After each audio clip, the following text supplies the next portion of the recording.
The North Dakota Council on the Arts seeks to improve the emotional and physical health of elders living alone and in care facilities through arts interventions, coupled with processes like nostalgia, life review, and the Proust phenomenon.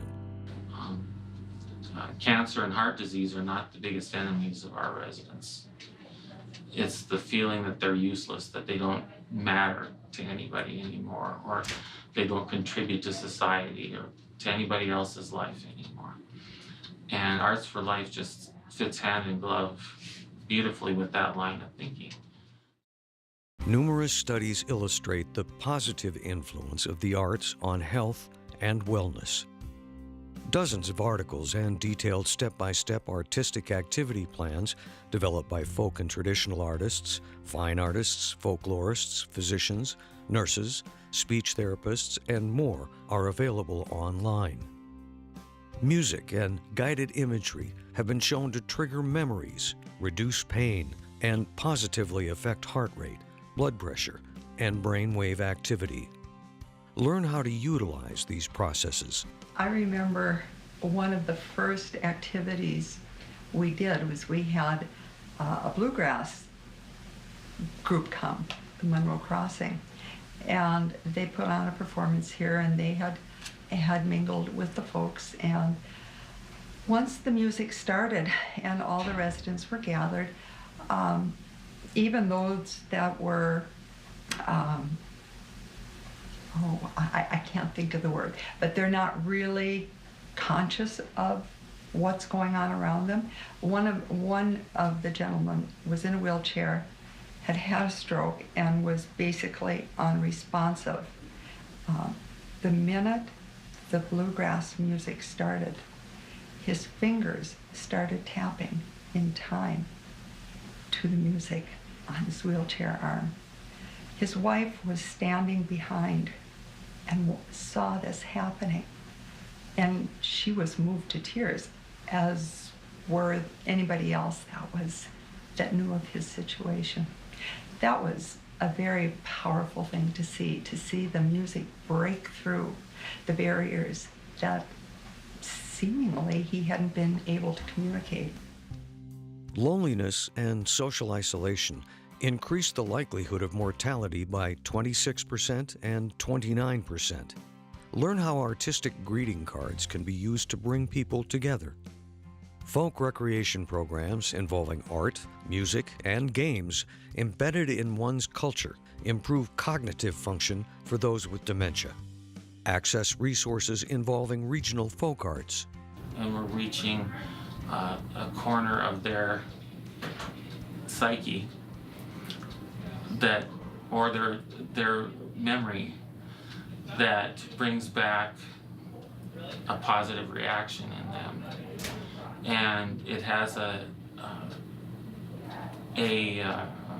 impact on their whole outlook, their behavior, and even if you have a short memory, which some of our residents, are at that forgetful place in life. The endorphins are still there. They participate in the activity, they enjoy the activity, and the good feeling carries on even if the memory of the specific event is kind of slipped away. Pleasant odors can trigger memories, and they're associated with slow, deep breathing that is identified as an effective way to combat stress. Learn how art can facilitate this phenomena. Life review is a process of reviewing one's life in celebration and as a means of resolution. Nostalgia improves positive mood and reduces anxiety for the psychologically vulnerable. Learn how art can be utilized in these areas. Intergenerational interaction improves reading skills of children and decreases frailty, falls, and memory loss for elders. Learn how arts can foster creative interaction between generations. My favorite program with Art for Life, and it's probably the least expensive, I know it's the least expensive, but for the last 3 years we've had grade school kids. First it was the third graders, and now we have the second graders. They come in once a month, and we just had our first new second graders come in last week, and they painted pumpkins with the residents. And it's interesting that age, they develop an instant rapport. They just, the teacher says, go pick a friend, and they just run all over, and they go sit down with someone, and they for the most part, they immediately start talking. People who receive art interventions in hospitals exhibit improved vitals, diminished stress-related cortisol, and a reduced need for medication to induce sleep. Participate in various art activities. Traditional dance has been shown to improve the strength, balance, gait distance, and speed of elders. Learn how dance can be made available to people of limited mobility. And definitely, yes, this has been an absolute 100% positive experience for Sienna Court. As I mentioned before, not just because it's art, but it seems like each type of art, whether it's music, drawing, dancing, it touches a different part of every one of our residents, and you see a different type of reaction from all of them.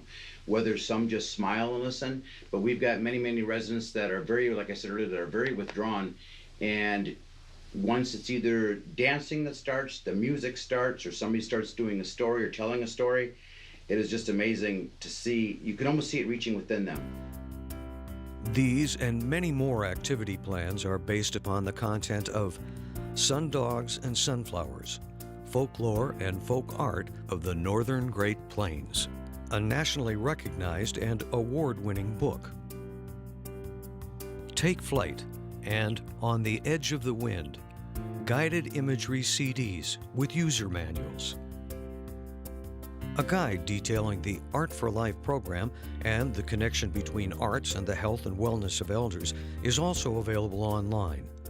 Elder care facilities, senior citizen centers, social service organizations, art agencies, or anyone who is interested in harnessing the power of art to improve the lives of elders are encouraged to utilize these materials and replicate this program. Well, I think the thing I want to say is that art is truly amazing. It's magical. It's truly magical. The kinds of things that happen when you bring art, all kinds of art activities to people can just be miraculous, really. And the way it changes people's heart and the joy that it brings is very worthwhile. We had a resident who was part of an art activity, and the art was displayed at an art show, and he said, you know, I'm going to be here for the whole art show because I'm going to enjoy my 15 minutes of fame, and he felt so proud about what he had done. And those are experiences that we want people to have up to the very end of their life. We want them to feel good about themselves. We want them to have a chance to express themselves, a way to connect with people, and a way to bring people together, and art does all of those things. To me, this has been the most rewarding program. I have come off the board after 20 years on it in the Art for Life program, or the Underland Fine Arts, but I didn't want to give up the Art for Life part of it. So I'm staying on in that capacity because it is so rewarding. And you can see the rewards of it. And I guess that's where my heart is now. For further information and to access the online materials, visit this site or call this number.